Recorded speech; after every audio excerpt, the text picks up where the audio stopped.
চতুর্থ শ্রেণীর শিক্ষার্থীরা তোমাদেরকে শুভেচ্ছা দিয়ে আমি শুরু করছি আজকের আমার ক্লাস।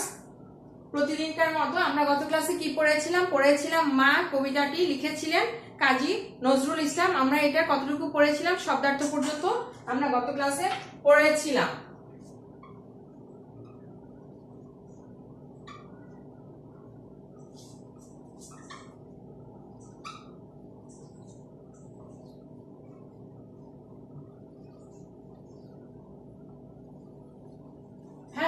মা আমরা কি পড়েছিলাম গত ক্লাসে?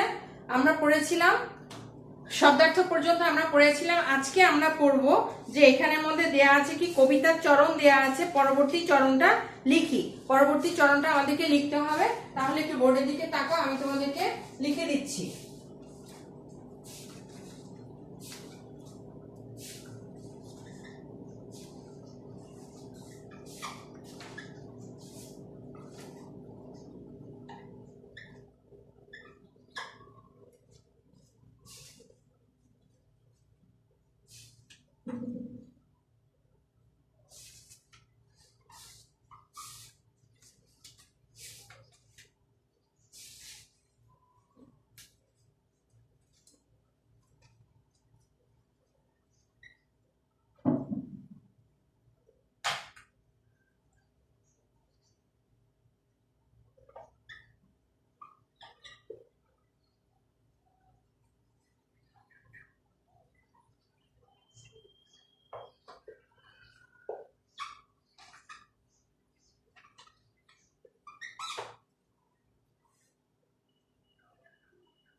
দেখো আমরা একটু পড়ি, আমাদেরকে বইয়ের মধ্যে কি লাইন দেয়া আছে। এখানে দেয়া আছে হেরিলে মায়ের মুখ ডট ডট ডট, মায়ের কোলেতে শুয়ে জুড়ায় পরাণ।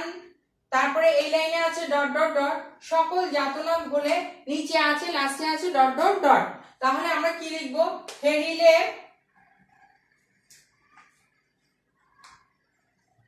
হেরিলে মায়ের মুখ, দূরে যায় সব দুঃখ, মায়ের কোলেতে শুয়ে জুড়ায় পরাণ, মায়ের শীতল কোলে সকল যাতনা ভুলে, কত না সোহাগে মাতা বুকটি কি করেন? বুকটি ভরান। হ্যাঁ, তাহলে দেখে নাও যে আমাদেরকে কিছু চরণ দিয়ে দিবে, ড্যাশ ড্যাশ ড্যাশ দিয়ে ডট ডট দিয়ে দিবে।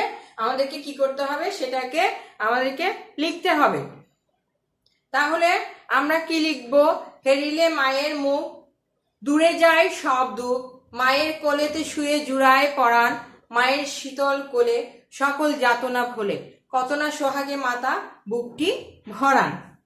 এরপরে কি আছে?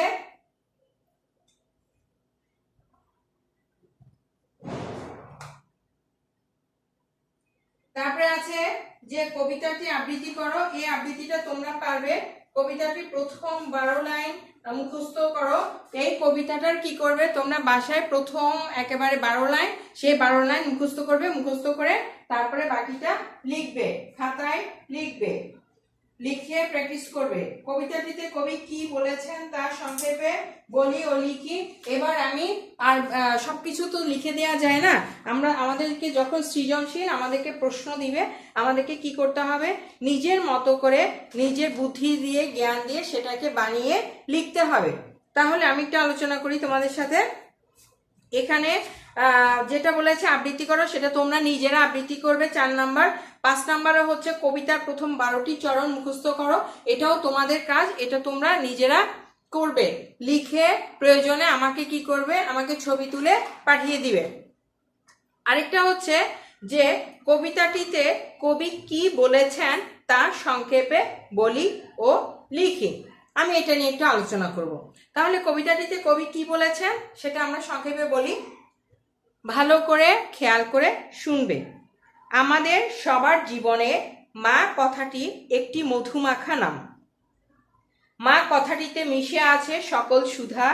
মায়ের মমতা আমাদের জীবনে চলার পাথেয়। শৈশবে মা আমাদের গভীর মমতায় লালন পালন করেন।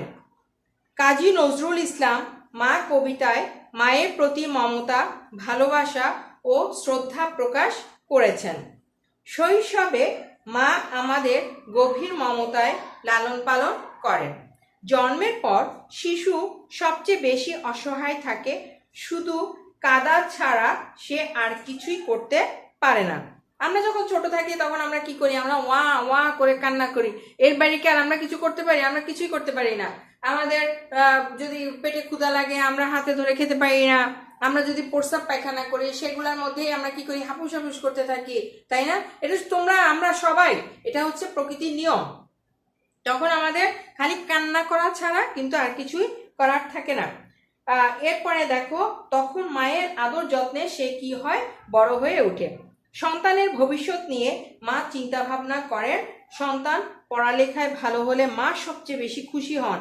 মায়ের আশিস পেলে সন্তানের সব দুঃখ ঘুচে যায়।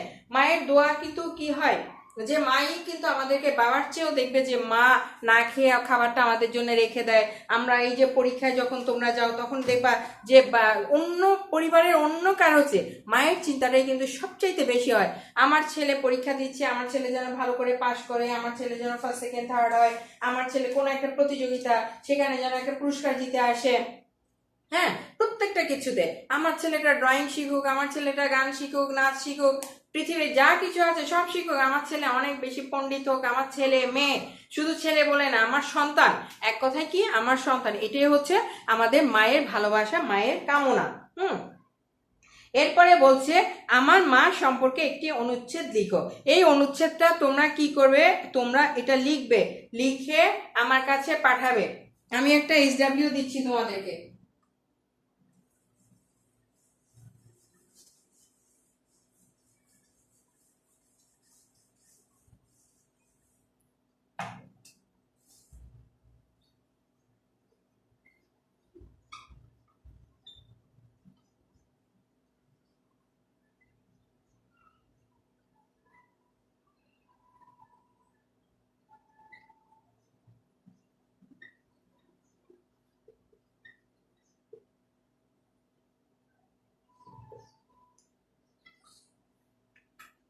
এই যে অনুচ্ছেদটা দিলাম, অনুচ্ছেদ আমার মা, মাকে নিয়ে কি করবে, তোমরা অনুচ্ছেদ লিখবে, লিখে আমার কাছে পাঠাবে, আমি সেটা দেখবো কে কেমন করে লিখেছো। দেখো আমি একটু বলে দিই, আমার মা আমার কাছে পৃথিবীর শ্রেষ্ঠ মা। মা আমাকে সবচেয়ে বেশি ভালোবাসেন। তার মুখ দেখলে আমার সব দুঃখ দূর হয়ে যায়। মায়ের কোলে শুয়ে আমি সকল যন্ত্রণা ভুলে যাই। তিনি আমার দুঃখ কষ্ট পান, তিনি কি করেন, তিনি আমার দুঃখে কষ্ট পান এবং আমার সুখে কি হন, সুখী হন। তার মমতা পৃথিবীর আর কারো কাছে পাওয়া যায় না। আদর সোহাগে মা আমার বুক ভরান। শত দুঃখ কষ্টেও তিনি আমাকে দুঃখ পেতে দেন না। মা আমার পড়ালেখায় কি করেন, সাহায্য করেন। মায়ের আশীর্বাদ আমার চলার পথের কি, আমার চলার পথে পাথেয়। এখন আসো, এখানের মধ্যে তোমাদেরকে কয়েকটা কবিতার লাইন দিয়ে দিয়েছে, সেখান থেকে কি করতে হবে, অনুচ্ছেদ লিখতে হবে। তোমাদেরকে এগুলা যদি আমাদের এই অসময়টা যদি না থাকতো তাহলে কি হতো, আমরা পরীক্ষায় বসতাম, সেখানে দেখতে পেতে যে এই ধরনের চরণগুলো তোমাদেরকে দিয়ে দেওয়া হতো। এরপরে এখানে বলছে যে যেখানে দেখি দেখি যাহা মায়ের মতো আহা, একটি কথায় এত সুধা মেশা নাই, মায়ের মতন এত আদর সোহাগ সে তো আর কোনোখানে কেহ পাইবে না ভাই। হেরিলে মায়ের মুখ, দূরে যায় সব দুঃখ, মায়ের কোলেতে শুয়ে জুড়ায় পরাণ, মায়ের শীতল কোলে সকল যাতনা বলে। এখন আসো এখানের মধ্যে কি করতে হবে, শব্দের অর্থ কিছু লিখতে হবে।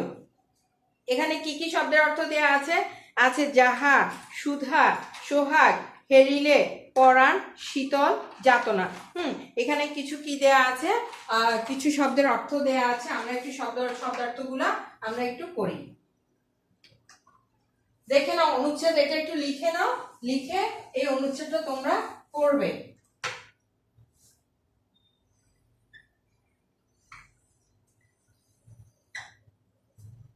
তাহলে আমি শব্দের অর্থগুলো একটু লিখে দিচ্ছি।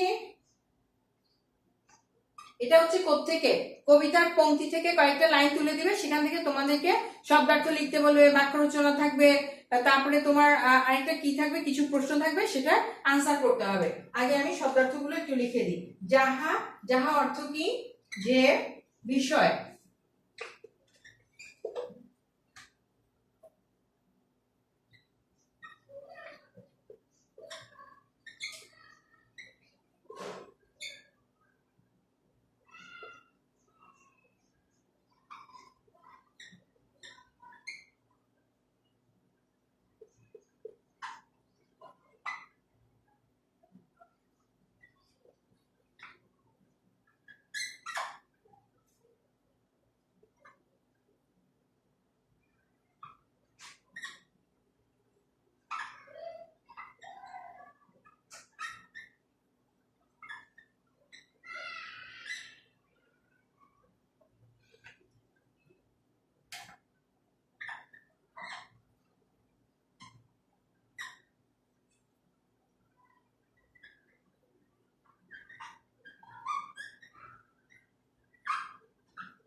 এখানে কি, এখানে হচ্ছে যাহা, যাহা অর্থ কি, যাহা হচ্ছে যে বিষয়, সুধা, সুধা হচ্ছে অমৃত, সোহাগ আদর, হেরিলে, হেরিলে কি দেখিলে, তারপর হচ্ছে পরাণ, পরাণ হচ্ছে কি, পরাণ হচ্ছে প্রাণ,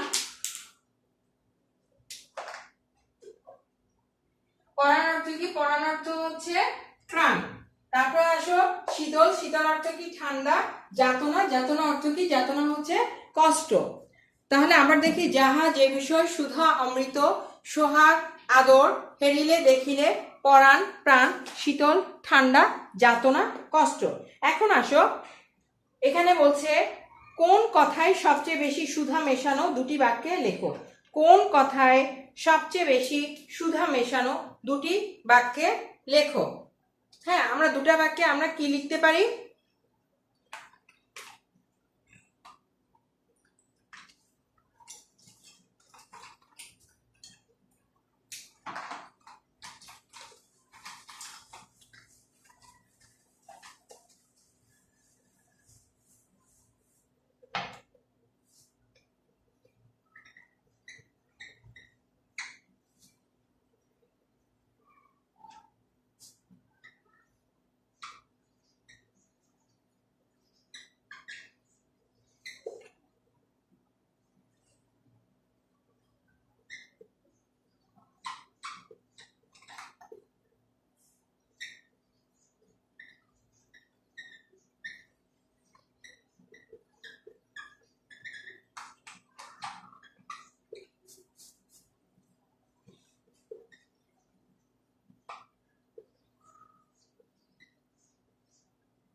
দেখো এখানের মধ্যে 3টা প্রশ্ন দেয়া হয়েছে। কোন কথায় সবচেয়ে বেশি সুধা মেশানো? দুটি বাক্যে লেখো। সকল যাতনা ভুলে থাকা যায় কিভাবে? 4টি বাক্যে লেখো। তোমার মা সম্পর্কে 4টি বাক্য লেখো। তাহলে আমরা 1 নাম্বার প্রশ্নের উত্তর কি বলতে পারি? মা কথায় সবচেয়ে বেশি সুধা মেশানো। আমাদের সবার জীবনে মা কথাটি অত্যন্ত মধুমাখা। সকল যাতনা ভুলে থাকা যায় কিভাবে? 4টা বাক্যে আমরা কি বলতে পারি? মায়ের শীতল কোলে মাথা রাখলে সকল যাতনা ভুলে থাকা যায়। সন্তান যতই কষ্টে থাকুক মা হচ্ছে তার নিরাপদ আশ্রয়। মায়ের কোলে তার হৃদয় জুড়িয়ে যায়। মা সোহাগ দিয়ে সন্তানকে মুগ্ধ করে। তোমার মা সম্পর্কে 4টি বাক্যে লেখো। আমার মা আমাকে সবচেয়ে বেশি ভালোবাসেন। তার মুখ দেখলে আমি সব দুঃখ ভুলে যাই। মা আমার পড়ালেখায় সাহায্য করেন। মা আমার কাছে পৃথিবীর শ্রেষ্ঠ মা। তাহলে আমরা নিশ্চয়ই এতক্ষণ কি পড়েছি, আশা করি সবাই তোমরা বুঝতে পেরেছো। কারো কোনো সমস্যা হওয়ার কথা না। বাসায় কি করবে? বাসায় তোমাদেরকে যেটা SW দিলাম এটাও তোমাদের জন্য কি থাকবে? SW থাকবে। এই কাজগুলো করে আমাকে অবশ্যই জানাবে। আজকে তাহলে বিদায় নিব। প্রত্যেকে ভালো থাকো, সুস্থ থাকো। আল্লাহ হাফেজ সবাইকে।